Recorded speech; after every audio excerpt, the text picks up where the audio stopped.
Bonjour à tous, j'espère que vous allez bien et bienvenue dans cette nouvelle vidéo.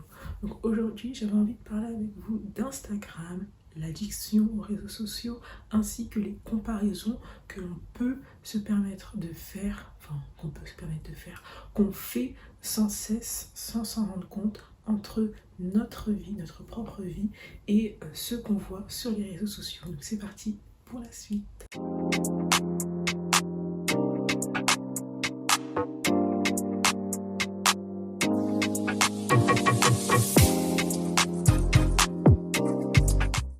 Les réseaux sociaux.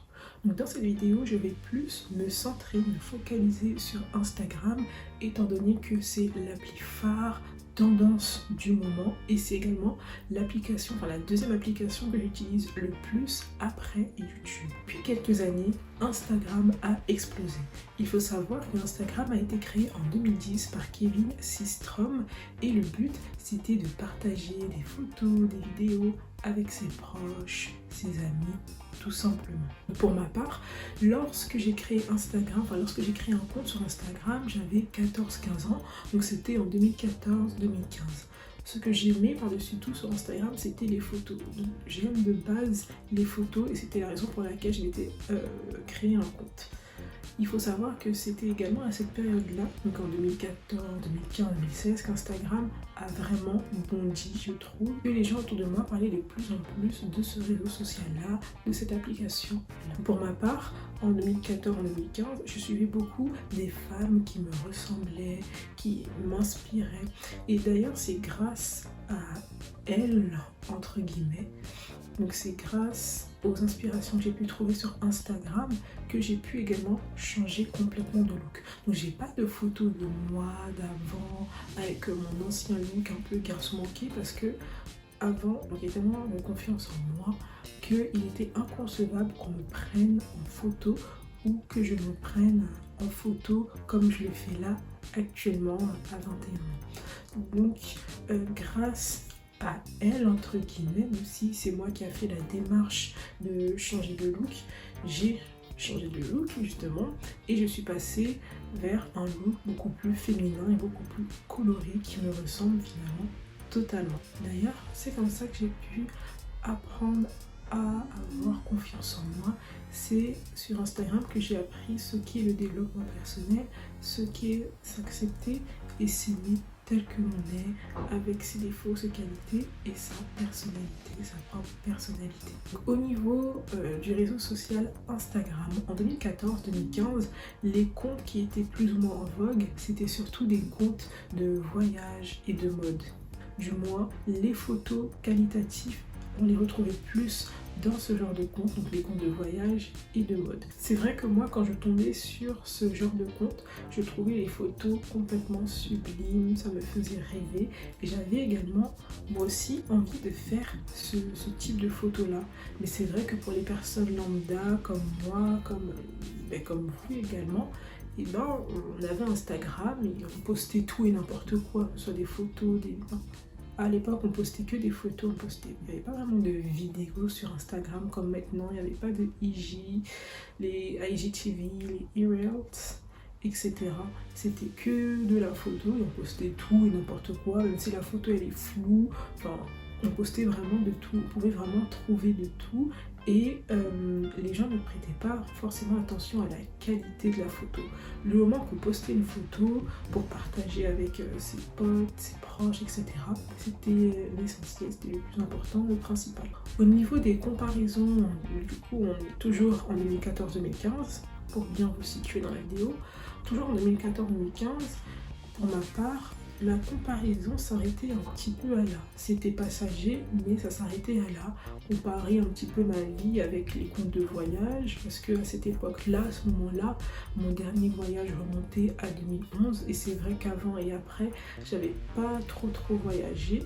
C'est vrai que ça me donnait envie, ça me tentait énormément, même les voyages solo de femmes qui partent seules dans un pays, c'est vrai que ça m'attirait beaucoup, et ça m'attire encore actuellement beaucoup. En 2015, 2016, 2017, très vite, Instagram a pris de l'ampleur et de plus en plus de personnes lambda sont devenues des influenceurs, comme on les appelle actuellement. Donc je me souviens qu'en 2014-2015, quand je m'étais inscrite, il y avait quand même des personnes lambda, enfin il y avait des personnes lambda, les personnes qui avaient quand même de belles photos, qui prenaient soin d'avoir des photos, qui prenaient soin de leurs photos, qui veillaient à la qualité de leurs photos. C'était surtout des blogueurs qui se sont retrouvés sur Instagram. Alors après, c'était surtout des photos devant un miroir, mais c'était quand même un petit peu plus au-dessus de ce qu'on pouvait voir auparavant.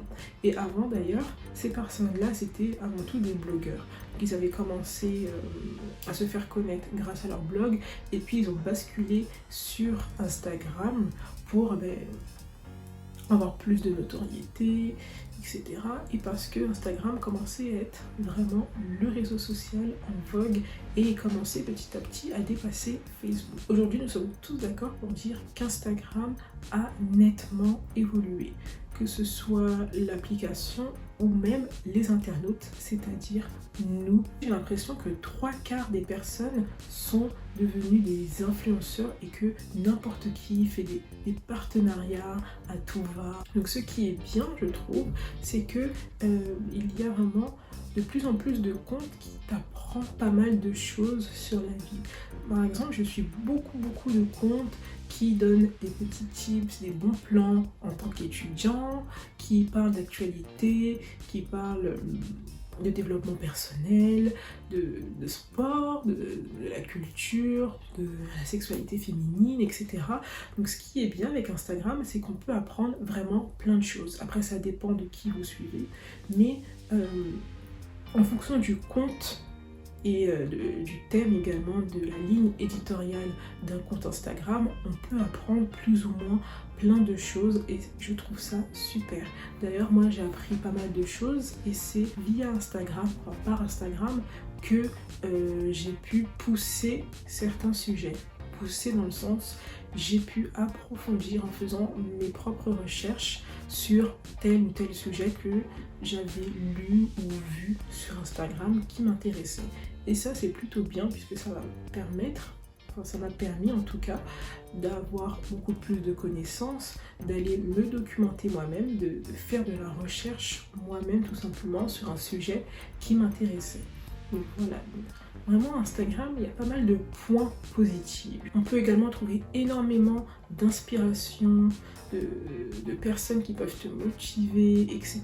Des personnes qui te ressemblent physiquement, mentalement, au niveau de la personnalité, et ça c'est plutôt cool. Et du coup, on est tous d'accord pour dire qu'Instagram a quand même pas mal d'avantages. Et puis ça permet également de solidifier certaines relations que l'on a virtuellement parlant, tout simplement, et de rencontrer des personnes, puisqu'il y a des personnes qui rencontrent leurs amis, leurs petits copains, petites copines sur Instagram. Bon, c'est vrai que c'est un peu chiant les DM, de recevoir des DM sans que tu l'as demandé, etc., de recevoir toujours des DM quand toi t'as pas trop la tête à ça, mais si on prend un peu de recul, ça permet quand même de rencontrer des personnes virtuellement. Après, il faut faire attention à ne pas tomber sur un ou une catfish. Le problème, depuis quelques années maintenant, c'est qu'on est majoritairement devenu addict à ce réseau social. C'est-à-dire qu'on est trop connecté. On est beaucoup trop connecté, quitte à oublier notre propre vie, quitte à oublier de gérer notre propre vie tout simplement. On passe notre temps sur les réseaux sociaux sans forcément s'en rendre compte, et ça c'est vraiment problématique dans notre propre vie finalement. Pour ma part, ça m'est déjà arrivé de passer des journées entières sur Instagram sans m'en rendre compte, et le pire c'est que je trouvais ça normal parce que presque tout le monde est dans la même situation. Et tu te dis, oh c'est pas grave, le lendemain, je vais faire les tâches que j'aurais dû faire aujourd'hui.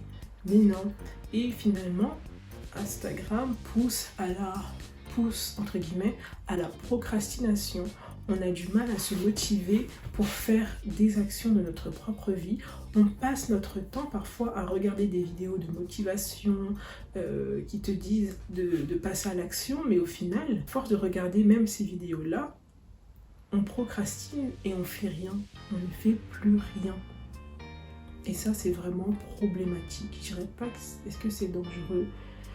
Je ne sais pas, peut-être que c'est un trop gros mot, dire que c'est dangereux, mais c'est vrai que c'est vraiment pas bien pour nous, puisqu'on est capable finalement de mettre de côté nos projets, notre vie tout simplement, nos proches également, juste pour un réseau social, juste pour voir les stories des gens, juste pour voir les photos, les vidéos des gens. Donc c'est vraiment du voyeurisme finalement. Le phénomène du scrolling, du clic et de la surconsommation a vu le jour dans notre société.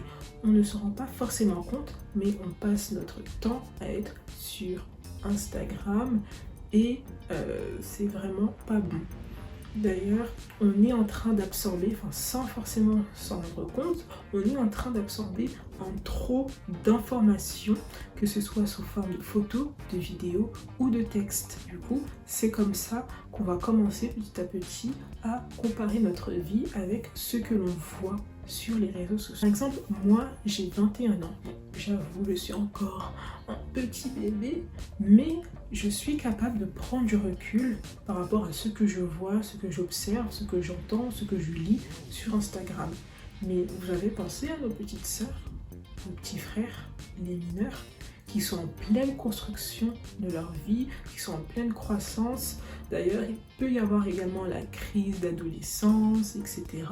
Vous les imaginez, vous les voyez, vous, en train d'être accros à leur téléphone, à Instagram, à TikTok, etc. Enfin, c'est fou. D'ailleurs, même moi, j'ai du mal à faire décrocher le téléphone à ma petite sœur, tellement qu'elle est accro. Et d'ailleurs, c'est un petit peu hypocrite de ma part de faire ça, sachant que moi aussi, je suis accro à Instagram, à YouTube. Mais je peux quand même prendre du recul comparé à elle. Et ça, c'est vraiment pas bien pour leur développement. Et même au niveau de la vue, on peut avoir quelques problèmes à force d'être concentré sur l'écran, etc. Donc c'est vraiment pas bon et vraiment pas bien. Même pour eux finalement, pour eux, pour nous, pour tout le monde, rester comme ça sur un écran, être sédentaire, regarder la vie des autres, c'est vraiment pas bon et c'est vraiment malsain finalement. Aujourd'hui, les mineurs veulent imiter de A à Z les femmes qu'ils voient sur Instagram, les petites filles qu'ils voient sur TikTok, qui portent également des vêtements qui ne sont même pas adaptés pour eux. Personnellement, moi, ça me choque de tomber sur des comptes d'Instagram de filles de 14, 15 ans, mais qui, quand tu vois ces photos, tu as l'impression qu'elle a 25 ans. Et je trouve qu'il y a quand même un réel problème et c'est pas normal qu'on trouve ça normal et qu'on banalise de plus en plus ce genre de choses. Il faut laisser les enfants être des enfants et il faut pas en fait finalement qu'il ou qu'elle grandissent trop vite. De ma part, je trouve ça difficile de ne pas comparer sa propre vie avec la vie des autres sur Instagram. Quand toi, tu vis des choses difficiles et intenses pour ton âge et que tu vois que les gens de ton âge, qui ont plus ou moins ton âge sur Instagram, vivent leur meilleure vie, voyagent toute l'année, ont une très très grande bande de potes, etc. Tu te dis mais qu'est-ce que je fais de ma vie? Qu'est-ce que j'ai fait de ma vie? Tu commences à tout remettre en question, tu remets, t'es frustré, t'es perplexe, tu te poses pas mal de questions et tu remets tout en question, y compris ton environnement, toi, tes proches, le futur, tes choix. Je vais être transparente avec vous pour tout vous dire. Ça m'est déjà arrivé de comparer ma propre vie avec des personnes qui ont plus ou moins mon âge sur Instagram. Quand toi, tu essayes, quand c'est la galère au niveau des études, ne serait-ce que pour trouver une alternance, c'est chaud. Alors que toi, quand tu te connectes sur Instagram, tu vois que les gens, t'as l'impression qu'en un coup d'œil, ils ont réussi à avoir une entreprise alors que toi, tu galères. Quand tu essayes tant bien que mal d'améliorer ton estime pour toi, c'est vraiment compliqué quand tu essayes de tout faire pour avoir une belle vie, pour réussir, tu travailles, tu fais pas mal de choses, mais que tu vois sur les réseaux sociaux que ben, les gens, t'as l'impression que les gens glandent, font rien. Et du coup, toi, ça te frustre. Franchement, ça fait un peu mal, hein. Ça fait un peu mal, je l'avoue, un peu mal. Après, je ne peux pas cracher dessus, dans le sens où moi, j'avoue, si j'avais eu énormément d'opportunités aussi, j'ai énormément d'opportunités actuellement, ben, j'aurais déjà mon propre appartement avec 3-4 pièces alors que je suis solo, je voyagerais tout le temps, toute l'année, comme on peut le voir sur Instagram, ça a l'air super chouette cette vie, pas se mentir, et je lancerai tous les projets que j'ai en tête, puisque j'aurai financièrement les moyens de les promouvoir et de les lancer tout simplement. Mais c'est pas forcément le cas dans la vie réelle, il faut vraiment travailler, et ça on oublie presque de travailler finalement, on devient de plus en plus feignant, et je m'inclus également dans le lot. On devient vraiment de plus en plus feignant. On pense que on doit tout avoir en un claquement de doigts, qu'il faut pas travailler, qu'il faut pas suer pour avoir ce qu'on voit sur les réseaux sociaux, à savoir les voyages, les belles maisons, etc. Un joli job, patati patata. Aujourd'hui, si tu veux te lancer sur Instagram, si tu veux lancer ton compte professionnel Instagram, j'ai l'impression que tu vas ressembler à tout le monde pour que à la fois les algorithmes d'Insta te lancent, te propulsent sur le devant de la scène, on va dire, et pour que les internautes également cliquent sur ta page, aiment ta page, etc. Et je trouve ça vraiment dommage, puisque il y a des personnes qui n'ont aucun talent, qui n'ont rien de particulière, etc., mais qui ont en moins d'une semaine 500K. Tandis qu'il y a d'autres personnes qui travaillent vraiment leur contenu, qui passent vraiment des heures en coulisses pour travailler leur contenu, pour proposer des choses qualitatives, éducatives, pédagogiques, etc., mais qui ont vraiment du mal à se faire connaître, et je trouve ça vraiment dommage. Et là je parle pas uniquement d'Instagram, je parle également de YouTube, de TikTok, même si pour moi TikTok ça compte pas vraiment. Pour moi le plus important, les piliers, en tout cas les deux piliers des réseaux sociaux, c'est Instagram et YouTube pour moi. Et c'est vrai que ça me fait un peu de peine de voir des gens galérer à se faire financer dans leurs projets, parce que c'est difficile. Pourtant ils travaillent dur, mais c'est difficile, mais que à côté de ça, tu vois qu'il y a des personnes qui n'ont jamais rien fait, mais qu'ils arrivent à te dépasser, vraiment te dépasser. J'ai l'impression que, en tout cas ça touche surtout les femmes, bon après je ne suis pas beaucoup d'hommes, donc je peux pas trop donner mon avis, mais je trouve que ça touche surtout les femmes. J'ai l'impression que si tu n'as pas un corps en 8 s'habiller, que si tu n'as pas la dernière paire de chaussures, la meilleure coiffure, le dernier make-up, la dernière mini-robe ouverte de partout, personne ne te calculera, personne te donnera du crédit. Et c'est vraiment dommage. C'est vraiment dommage. Et c'est fou que ce soit les algorithmes, et y compris les internautes. Personne te calculera. Et c'est dommage, puisque des contenus hyper qualitatifs et intéressants passent à la trappe.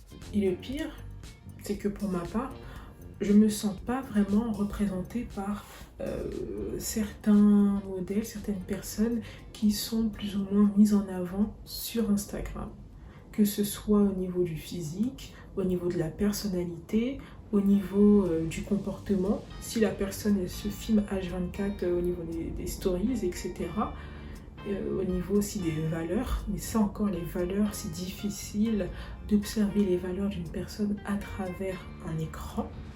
Mais c'est vrai que je ne me sens pas représentée par les personnes qui sont vraiment mises en avant par Instagram et par les internautes.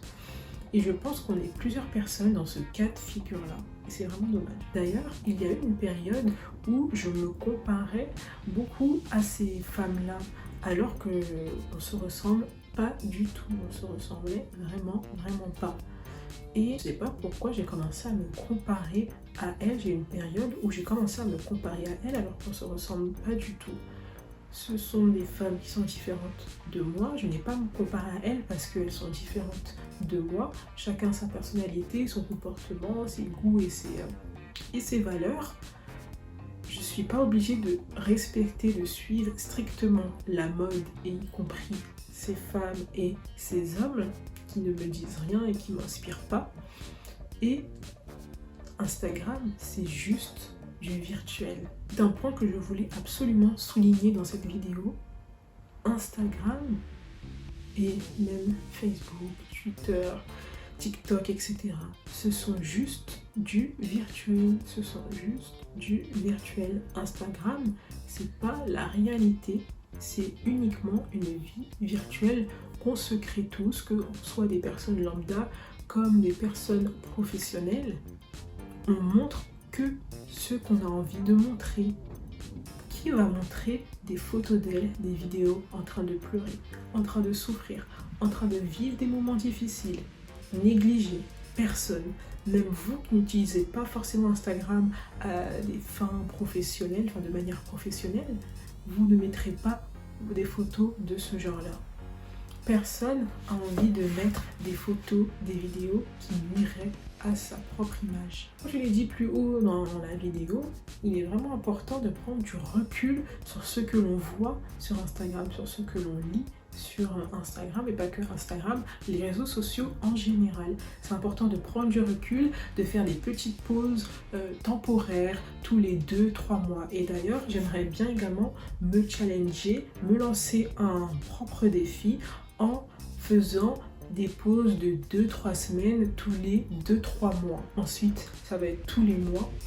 Donc c'est vraiment important de faire une petite pause, de stopper les réseaux sociaux. Ça va nous permettre également de nous concentrer sur des activités concrètes et réelles de notre propre vie, d'avancer sur de vrais projets qui vont vraiment faire avancer notre vie, qui vont nous permettre en tout cas d'atteindre les objectifs qu'on s'est fixés, puisque on a tous plus ou moins certains objectifs dans la vie. C'est vraiment important d'introduire entre guillemets une pause au niveau d'Instagram, au niveau de TikTok, etc. Donc c'est vraiment important. Et puis cette petite pause fait du bien au moral, fait du bien à nos yeux. On sera plus trop finalement submergé par trop d'informations, surtout des informations négatives. Je me souviens durant le confinement, pas que le confinement mais tous les jours, mais là principalement durant le confinement, vu qu'on sortait pas, on pouvait pas s'aérer, etc. Il y avait chaque jour des nouvelles négatives, que ce soit à la télé, mais encore la télé là je la mets de côté parce qu'on parle des réseaux sociaux, mais sur les réseaux sociaux tous les jours il y avait une nouvelle négative et c'était sur la violence. Et on ne s'en rend pas compte, mais ce genre d'information-là est extrêmement anxiogène pour n'importe quel être humain. Après, on est tous plus ou moins sensibles à la violence. Moi, en tout cas, ça me met de mauvaise humeur. Je lis ce genre d'informations, je sais que c'est vrai, je sais que c'est réel, mais ça me met de mauvaise humeur. Et j'ai pas envie, parfois, j'ai envie de me lever et d'être bien, d'être en paix. J'ai pas envie d'être énervée juste parce que j'ai lu telle ou telle information sur les réseaux sociaux. Donc c'est vraiment important de prendre une pause. Je sais pas combien de fois j'ai dit le mot important, mais bref. Ensuite, pourquoi prendre du recul est nécessaire? Prendre du recul est nécessaire puisque je pense que vous avez tous entendu parler des histoires où des personnes montraient qu'elles vivaient une vie luxueuse, dans des îles paradisiaques, qu'ils avaient une vie stable, un couple stable, alors que tout était faux, tout était truqué de A à Z. Et c'est pour ça qu'il est important également de ne pas trop comparer sa vie avec ce qu'on voit sur les réseaux sociaux, parce qu'on ne sait pas ce qu'une personne vit véritablement. Combien d'histoires il y a eu où quand tu vois le compte Instagram, le feed de la personne, tu as l'impression qu'elle vit sa meilleure vie, que c'est une vie de rêve, mais que un jour, un beau jour, elle décide de faire un post où elle dit que sa vie c'est vraiment catastrophique, qu'elle a que des problèmes financiers, que je sais pas, elle a du mal à payer son loyer par exemple, que son mari, ça se passe pas forcément bien puisqu'il y a pas mal de violence, etc. Qu'elle a subi une pression de sa famille par rapport à son, je sais pas, par rapport à son mariage. Bon là j'invente, hein. Combien d'histoires comme cela ont vu le jour? Je pense que vous êtes un petit peu tous au courant. D'ailleurs récemment, il y a eu une histoire où on a appris qu'une danseuse se faisait battre par son mari, tandis que tout le monde pensait qu'elle vivait le parfait amour avec lui, parce qu'en fait, il n'y avait que de belles photos finalement d'eux. Et quand tu apprends qu'en fait, cette personne-là la battait, mais ça fait trop mal au cœur. Mais jusqu'où vont les réseaux sociaux? Jusqu'où les personnes vont? Jusqu'où les personnes vont pour bien se faire voir sur les réseaux sociaux? Ok, c'est du paraître, mais quand même, c'est vraiment compliqué. Et parfois, on s'en rend même pas compte, mais notre vie est beaucoup plus paisible que la personne que l'on admire, que l'on suit sur les réseaux sociaux. Et ça, c'est complètement fou et on ne s'en rend même pas compte. Parce qu'on ne prend pas assez de recul, parce qu'on ne se pose pas forcément les bonnes questions. Je ne sais pas si vous l'avez remarqué, mais depuis quelques années, enfin ces temps-ci du coup, tout le monde est sur le développement personnel, tout le monde est devenu entrepreneur, entrepreneuse, mais ces personnes-là sont toujours là à citer des citations incroyables, toujours là à t'inspirer, à motiver à travers leurs posts, leurs vidéos, leurs stories, etc. Mais si tu prends du recul, et si tu te poses les bonnes questions, et si tu arrêtes de te comparer à cette personne-là qui est devenue entrepreneur, entrepreneuse à 21 ans, prenez mon âge, est-ce que son entreprise marche réellement? Parce que je vois que tout le monde est en train de donner des conseils sur l'entrepreneuriat, mais tout le monde n'est pas fait pour l'entrepreneuriat en fait. Peut-être que toi, tu es plus à l'aise et tu seras plus à l'aise avec le salariat plutôt que l'entrepreneuriat. Tu as l'impression que toutes les entreprises marchent, mais il faut dire la vérité, c'est faux. Il y a des personnes qui ont réussi, mais qui, avant de réussir leur business actuel, ils ont ouvert 2-3 autres business, mais qui n'ont pas marché, qui ont fait faillite. Et ça, personne ne vous le dira. Donc c'est pour ça que c'est important de se renseigner et de vraiment prendre du recul. Encore une fois, je ne sais pas combien de fois est-ce que j'ai dit prendre du recul dans cette vidéo. Comptez pour moi, comptez. Tout ça pour dire qu'on ne sait pas si la personne est vraiment heureuse dans sa vie, si elle est vraiment indépendante dans sa vie, si elle a vraiment des finances stables, si son appartement dans lequel elle suppose être propriétaire, est-ce qu'elle est vraiment propriétaire? Enfin, bon après là c'est vraiment des questions peut-être un petit peu trop deep et on entre encore, enfin on est encore dans le voyeurisme, mais c'est important de se poser les bonnes questions en tout cas quand on voit certaines choses sur les réseaux sociaux, tout simplement. Bref, en tout cas, ce que je veux dire, c'est qu'on ne connaît jamais à 100% une personne dans la vraie vie. Alors sur les réseaux sociaux, le taux est extrêmement faible. On ne sait pas ce qui se passe dans la vie de la personne. Alors on va essayer ensemble, je m'inclus également dans ma phrase, on va essayer ensemble de ne plus se comparer, de plus trop comparer nos vies avec ceux qu'on voit sur les réseaux sociaux. J'ai l'impression d'avoir énormément parlé dans cette vidéo. Je débite, mais il faut vraiment que je réduise ça pour pas que la vidéo fasse encore 40 minutes parce que je me suis rendu compte que je faisais des vidéos de 30-40 minutes parce que je blablatais trop. Enfin, en bref. En tout cas, j'ai essayé, en tout cas pour cette vidéo, d'écrire un mini-script, mais comme d'habitude, je suis partie un petit peu dans tous les sens, j'ai un petit peu dévié du sujet, j'ai l'impression, mais voilà. En tout cas, j'espère que la vidéo vous a plu, et n'hésitez pas à me dire dans les commentaires si vous avez des astuces, des conseils pour un petit peu réduire notre temps sur les écrans, et voilà, on se retrouve une prochaine fois pour une prochaine vidéo.